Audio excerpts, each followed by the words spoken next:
Cortou? Agora viu, agora toda quinta-feira ele vem junto pra gente tomar uma ideia. O Fábio é meu. A gente tá trocando uma ideia agora com o Mozinho. Iniciaram lá. Sério, sério. Tá. Vai todo mundo.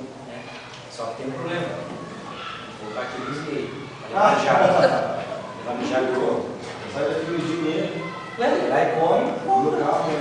O que você acha? Não, sabe o cara botei o carro. Carro do Joãozinho lá. Interessante. O que você acha? Que ele não sabe o que quer.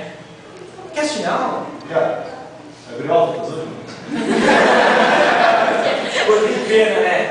Quase que você pegou. Cara, vai ficar nervoso. Não, senta aí, senta aí. Não, aprender um pouquinho de cultura. Não é só uma Nossa. Você fez a barba com um pedaço de telha?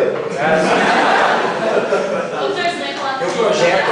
Pessoal, acho que eles mudaram de ideia. Aula de biologia. Se você não ficar aqui, eu vou lá falar, Paulo, você não quer dar essa aula. Você sabe que ela escalou você. Sabe? Você travou? Ela não é, pessoal. Não é. Eu vim aqui de tom. Vamos fazer uma brincadeira. Vamos dividir o quadro. Vamos vir aqui. E vamos ver quem vai ficar olhando pra mim e quem vai ficar olhando pra você. Agora é sério.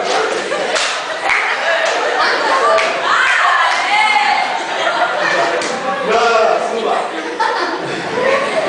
Vamos lá. Trigonometria. Briófita. Embriologia. Trigonometria.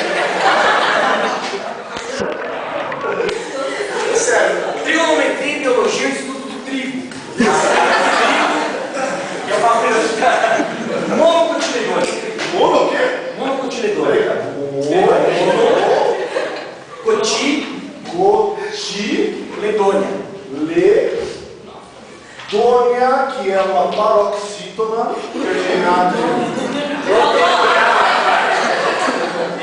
é uma paroxítona terminada em ditongo. Você sabia disso, né? Por isso que ela é acentuada.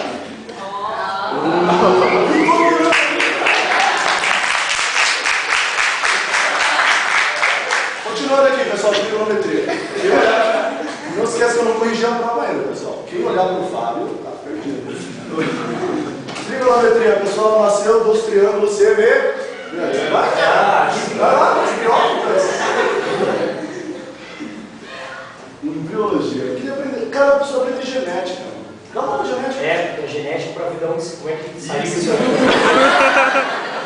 Isso aqui tem Explicação Y maiúsculo, X minúsculo. Você é XXY. XX. Tudo minúsculo? Isso. Entendeu? Então você tem um cromossomo feminino a mais. Por isso tem seios, você é um cara alto, tem membros grandes, pernas, braços, lógico, pênis de criança, vestido. Você sabe. Olha, viu? Olha só. Fala. Presta atenção, que aula hoje é? Uma aula legal, interessante. Não, senhor, vai Vou ganhar sentar. dinheiro na moleza. Vai sentar lá. Aonde? Eu vou usar você como Você tá aqui com a Débora, né? Hã? Isso. Vai lá, Fabião. Faça de conta que você vai fazer vestibular para medicina elétrica, tá? Vai estudar para medicina elétrica. Não era para eu estar aqui, eu sou burro, né, cara? Eu estar lá. Desgraça. Então.